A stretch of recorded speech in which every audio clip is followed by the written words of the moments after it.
Welcome to another edition of Small Business Review. I'm Ernest Edward Lacey, your host. Today we have as our guest Tyler Hampton. He's the SRVS Executive Director.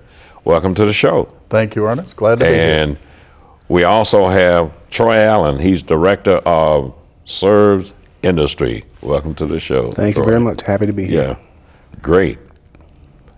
A year has really brought about a change. Absolutely. And I'm going to start with you, Tyler, first. You're the new director. That's right. You've been on the scene for how long now? Well, I've been there for 12 years, but I've been executive director for 6 months now. Oh, okay. Jeffrey Bruton retired at the end of February, and I started the beginning of March. Okay. Tell us a little bit about you, background and everything. Well, I'm a CPA. My license is currently inactive, but I've been a CPA since 1984, and I became Director of Finance at SRVS in the year 2000. Okay. From there, I sort of progressed through the ranks as Director of Operations, then Assistant Executive Director, and now Executive Director. Okay. And Troy, how about you? I've been with SRVS for 24 years. I've been a member of the management team for about the last 23 years. I've held a variety of positions and worked in almost all of the programs that we have. Currently, I'm the Director of SRVSIndustries and I also oversee a couple other programs that we have. I love what I do, love the organization, and we'll continue to stay there. Hey, now, Director of SRVSIndustries, can you kind of break that down? Are you recruiting and you doing all of that, or? Well, SRVSIndustries is our work service program for the agency. There we have about 120 people with disabilities that come there every day looking to work. They want opportunities to earn some money. So SRVSIndustries is unique in terms of we are a program that provides job training opportunities while also giving them the chance to earn some income. So we have contract work where we partner with different agencies, different companies around the city. Some as far as we work with organizations in New York, California, and they have a packaging need. We are a packaging specialist. So we do those packaging projects for them. Our folks get a chance to work and earn some money. The customers are happy, and thereby we benefit the community. That's great. Tyler, let me come back to you. This is a special month. What's going on? Well, actually, this month we have just finished our Spirit of Service event, and we're looking forward to the National Disability Awareness Month. It's the Employment Awareness Month, which begins October 1st. So we are we're gearing up for employment as the big push for SRVS this month. Okay. Tell me about some of these companies that you're working for, that you're working with, and hopefully you can recruit even more. Well, absolutely. Well, we have different types of employment partnerships that we have with different businesses. As far as SRVSIndustries is concerned, we typically work with companies that have outsourcing needs. They may have a project that's going on and they don't have the people or the resources or possibly the space, and they need someone to take that job for them. So we have a facility where they'll send in their product. We have 120 workers, so there are a lot of people there to get things done in a timely manner. Once that's done, the customer's happy, everybody's satisfied, and the service recipients there get paid to do that work. We also offer a service where we will take a group of people from our facility to another company, and with a supervisor on site to perform whatever task or job they need to have done there in their facility. Sometimes that's a concern. They might not want their product to leave, or there may be issues with transportation. So we'll go there and actually perform the work. We also have an employment program wherein we have people in the community that are going out, talking to businesses, talking to owners and managers about how to employ people with disabilities in their facility. And we have a special way that we approach that in terms of something we call job carving.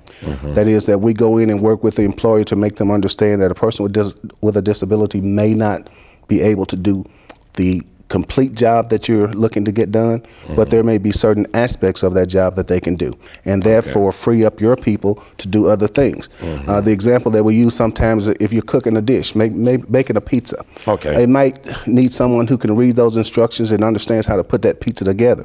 Some of our people can read, some may have a challenge with that, but if they whether or not they make the pizza may be irrelevant, because once it's in the oven, then it still has to be sliced, it has to be boxed, it has to be delivered, it has to be given to the customer. Right. So job carving means separating the part that maybe a person with a disability might have a challenge with, and identifying those things that they have strengths in, so that we can then just become part of the organization and help with the community need. Oh, okay, okay. Can you give us some example of some of these companies that you may be working with now? Oh, absolutely. We have a long-standing contract that we do for Bell Memphis, which is located down on President's Island. We've been working with them now for 50 years. Oh, boy. We do all of the packaging of the various sweeteners for Lambert's Coffee, which has been in Memphis for quite some time. We work with FedEx. We've done work for International Paper. We right now work with McKesson Pharmaceuticals, and we have contracts with very small organizations that have one-time needs, but we also look for those bigger opportunities, that ongoing opportunities for us to work, and we have a good mix of them both. Great, that's really great. Let's go back to some of the history of SRVS, Tyler. Okay. When did this organization, when did it start?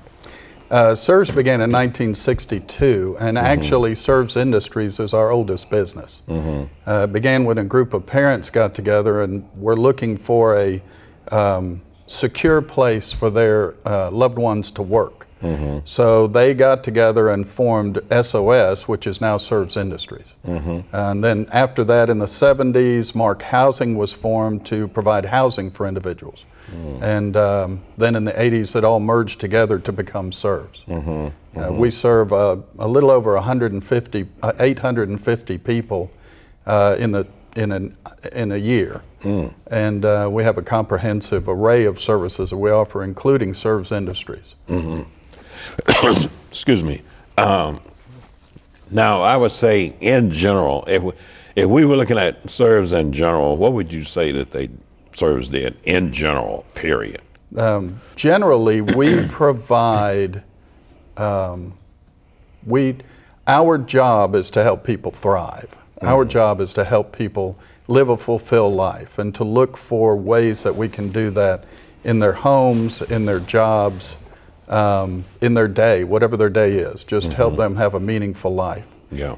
We also provide a way for families to know that their loved ones are cared for during the day, and in that care allow them to be able to go work in the community to do what they need to do. Oh, okay, okay. Is there someone in the organization that basically recruits people to come in, or do you say they Troy, you had mentioned earlier, do they actually go out into the community to find people that might fit the program, or do they basically come to you? I guess what I'm looking at here, there are people that go out to recruit businesses because you looking for someone that's going to provide that format for them to work in. Is there also a different individual that goes out and looking for people who basically would come in and fit that into that program, or you do an analysis of them to find out what they can do, what kind of work they could do? Well, I think yes to all of that. We have our salesperson that goes out to talk to businesses about contract opportunities. We also have an admissions and discharge coordinator, and their job is to screen people and determine who's good for our program, who would like our services, and get them in. But we also do quite a bit of community outreach in terms of going to various different fairs, job fairs, health fairs, anything that we think that we can go and get the word out about SRVS, what we do, how we could benefit people and their families. And then we get a lot of people that call us from there interested in knowing more information, and then we can help get them into the program. Yeah. So you get people, maybe a parent might call and say, well, I have a son or a daughter, and excuse me, and I want to get them involved in this program. So right. They would, is there a person they go through in your organization? They would normally contact Shirley Posley, who is our admissions and discharge coordinator. Shirley is really adept at helping people find the resources they need. A lot of our people are referred through the Department of Intellectual and Developmental Disabilities with the state of Tennessee, or through the Commission on Aging for the Elderly and Disabled program. But we also accept private pay, and You know, we have a wide variety of services that are available to a wide variety of people. Great, great.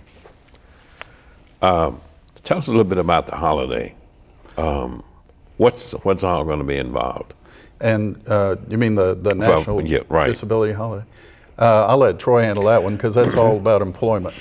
Yes, the National Disability Employment Awareness Month is all about trying to find ways that the average citizen can help in this effort. Excuse me. We know that all people have value, and people with disabilities, unfortunately, over the years, they haven't gotten the opportunities that they should. So what we're looking for is to make people aware that everyone can do something. You may not know an executive who can hire a bunch of people, but you may know someone at a corner store, at a pizza place, at any restaurant, wherever they have services and need people. We have people that are willing to work, ready to work, and happy about having those opportunities. So the whole idea is to get as many people involved in this effort as possible and understand that everyone can do something to help.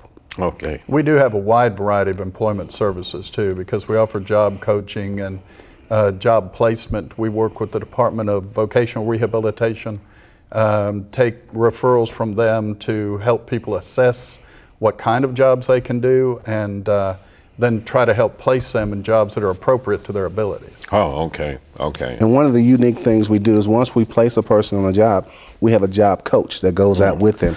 So we make absolutely sure that they're stabilized, they're successful, happy, and it's a good match before we start to gradually ease back a little bit. But initially we give complete support to make sure that we have a good match and a successful placement. How do they arrive at your facility? Do they come by bus, or they're dropped off, or what happens there? Well, we have different transportation methods. We have our own vehicles that we have people that live in our residential facilities.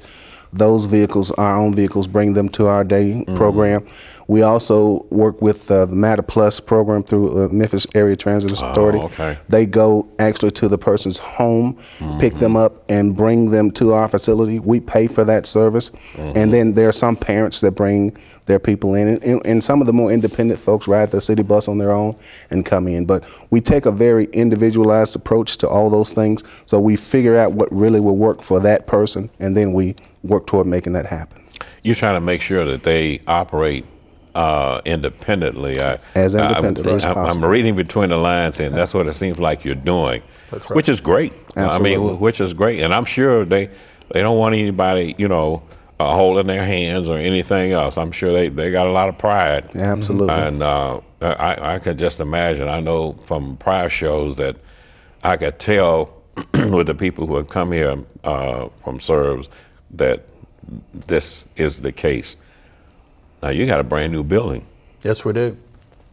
I think you probably know something about that building that I don't know. I had intended to get there before the show, but I guarantee you I'm going to get there. Tell us a little bit about the building. Well, the building's located at 3971 Knight Arnold Road, right at the corner of Getwell and Knight Arnold. And when we dreamed about this building, part of the dream was to include an expanded day center, improve the services through the day center, and then expand our clinical services, because we offer an array of clinical services including behavior analysts, physical therapy, occupational therapy for people with disabilities, and nursing. We have a large nursing staff for our intermediate care facilities. But when we expanded the Learning Center, we wanted to offer a variety of activities and allow people the freedom to choose the activities that they wanted to participate in. So we changed the basis of the Learning Center over to a Montessori style of introducing activities. If you're familiar with Montessori, Montessori respects the ability of the individual to learn and really to self-correct. So we offer a variety of activities and allow the individual the freedom to choose the activities they want to work on. So they go choose the activity, we call them Montessori guides in the room with them, lead them through the activity, and then allow them to work the activity, make mistakes if that's what's involved. But then we also have an art room We have a model apartment which helps teach independent lifestyle. We have a movie room where we have popcorn and Cokes and watch movies on the big screen. We have a sensory room, music room, where we offer the Rhythmic Arts Project. And all of this has allowed us to expand our day center enrollment by almost double. So now we can serve up to 120 people in our day center. Well, that's great. The clinical services, we're trying to expand them. And we have the capability now of doing behavioral assessments and then sending those assessments on the internet to different psychologists or state officials who might want to see what's going on. Are there tours offered? Yes. Or people come in, do they, how do they go through this process? Say, after hearing what you just you know, explained about the building, what all the features it has and everything. And oh, yeah. Let's suppose someone that's watching say, boy, I need to take a tour of that building. Sure. What process would they go through? They could contact me, or they can contact our development office. Okay. Our development office, the director of development is Karen Dunn. Okay. They can contact her. Her number would be 901-869-7787, which is also our main SRVS number. Okay. Okay.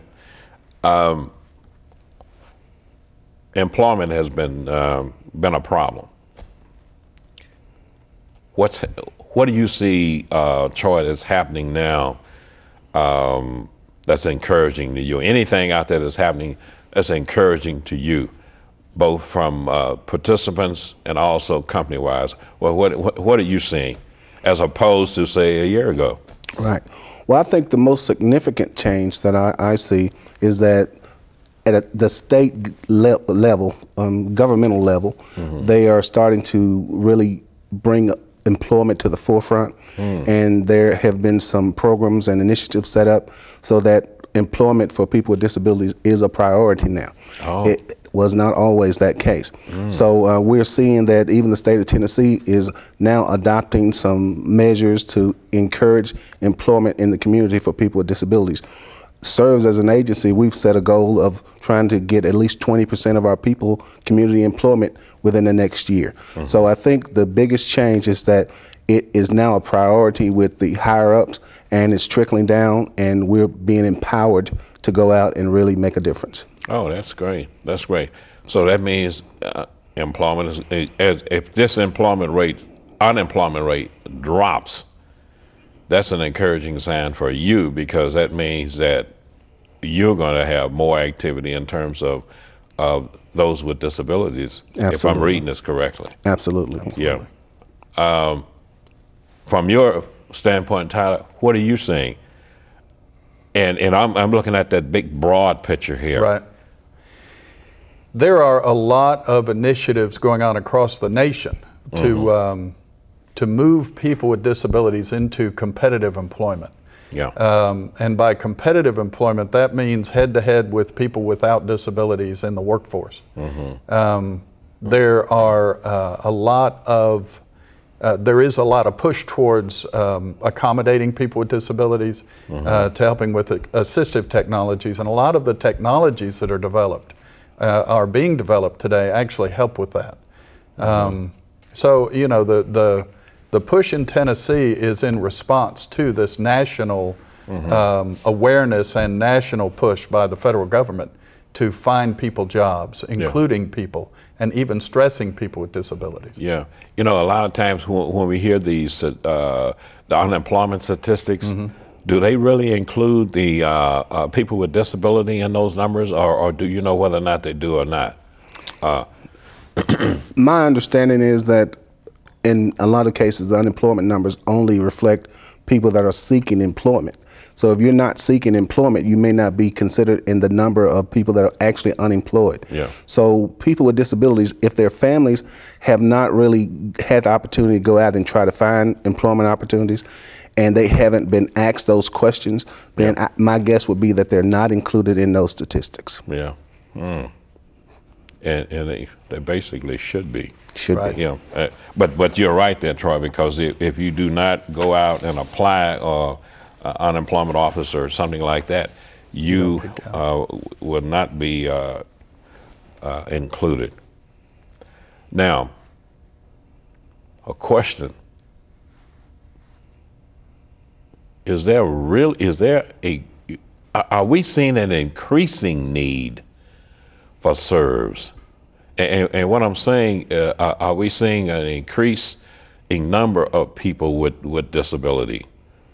And the reason why I'm asking this kind of a question is because in a lot of our urban centers now, we're hearing more and more about people who are being killed by gunshot, and everybody who's shot is not necessarily killed, but they could be maimed in a certain way. So are we seeing an increase need for SRVs in the community in that regard? Well, I would say yes, and I believe that for years, people with disabilities of all types have been underserved. So our task right now is to get up to the level of providing service where it's needed, and that will take some doing, but I do believe that they're underserved, and those services are increasing and improving as we go forward. Yeah, because one of the things I was thinking about, Tyler, I can't remember even the street here I was on, and I happened to see so many people in wheelchairs, and I was thinking, I wonder if they lost their mobility due to gunshot or something like that, and would those people really qualify? I imagine they would, or do we hold the same restraints, in any type of restraint against someone with disability who might have early on committed some type of crime? Now they're disabled, and is that going to be held against them? Because we may have people out there who are watching the show who fall into that situation. It could have been a gangbanger early on, and now they've been maimed to the point where they cannot work, or they're disabled in a certain way. And would they qualify for a job? And they're probably asking that question. It's a very good question. And yes, they would qualify for the same services, but what we typically see and find out in those situations is that people are not aware of the services, the resources that are out there. So if a person suffers a disability at a later point in life, then they have to play catch up, in a sense, in terms of finding out what they can do to help them and get the assistance they need to modify their homes, to modify vehicles, to get treatment, those type things. So that's part of the push behind the National Disability Employment Awareness Month, is so that people do now become more aware of the fact that these needs are there, they need to be met, and it could happen at any point in life. I was in a meeting with a person the other day who said that his daughter was about 16 years old when she was in an accident and suffered a spinal cord injury. And he described it as devastating to his entire family. And we understand that. And if you're aware of what's going on, and if you're already involved at some level, if you know about organizations like SRVs, then it's easier for you to tap into those resources and get the help you need if something devastating does occur. I guess I'm looking at, I guess I was just looking at some of the things that I see where individual early on in life might have gotten in trouble, they got a record, and now they got shot or maimed, limb they can't use anymore. And if an organization like SRV would be an organization that they need to turn to, or they should turn to you guys in any way, and it's better to be told no, rather than just make an assumption that you cannot be helped. Absolutely. We encourage anyone to get involved with us now and find out what we do. But in the event that something were to take place, we will do all we can to help a person with their disability. And we also maintain a list of resources and partnerships so that if we can't help, we can get them to someone that can. Oh, that's great. And we don't do background checks. I can't speak for the Department of Rehabilitation Services. Yeah, I guess that's what I was looking at. Right. But we accept pretty much all people with disabilities. Yeah. The Elderly and Disabled Program, which is a home and community-based service paid for through Medicaid, is one service that's available to people with multiple disabilities with Yeah. we call them activities of daily living. But if they're unable to perform certain activities of daily living, that is available to them through choices. Oh, okay, okay. And we also operate a program, the Tennessee Family Support Program, which is designed to help people with disabilities of all kinds if they have limitations in their daily living. And those services in that program, we promote it, we go out and talk about it so that people can find us if they have a need. You know, one of the things that I'm picking up from talking to both of you all is that not only do you have a service here for people who have disabilities, but it doesn't matter. It doesn't. You're looking at the total picture here, because I see you also as almost like as an information center here, because I imagine you get all kinds of calls from people regarding all kinds of things, and the beautiful thing is that you have the capability, or you're in a system in which you can impart information about, this is where you need to go for this, this is where you need to go for that.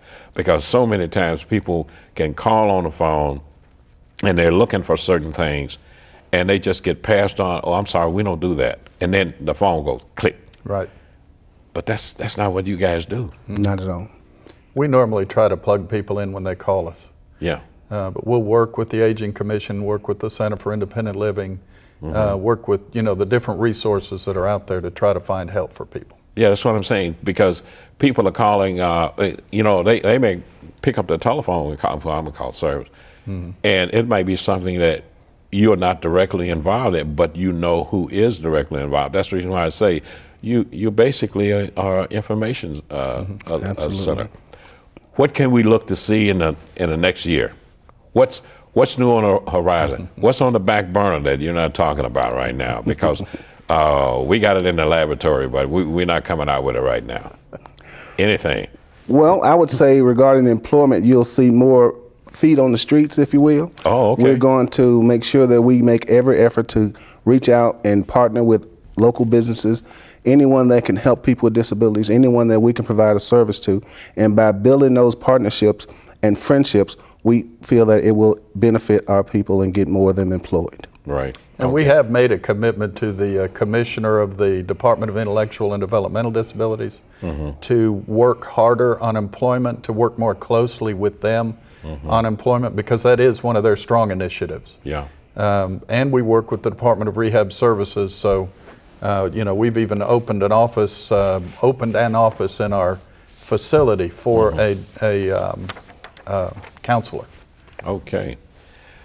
I appreciate that. And on that note, we're going to have to say goodbye to Tyler Hampton. He serves Executive Director, and Troy Allen, Director of SRVS Industry. So long, everybody. Thank you. Appreciate you guys.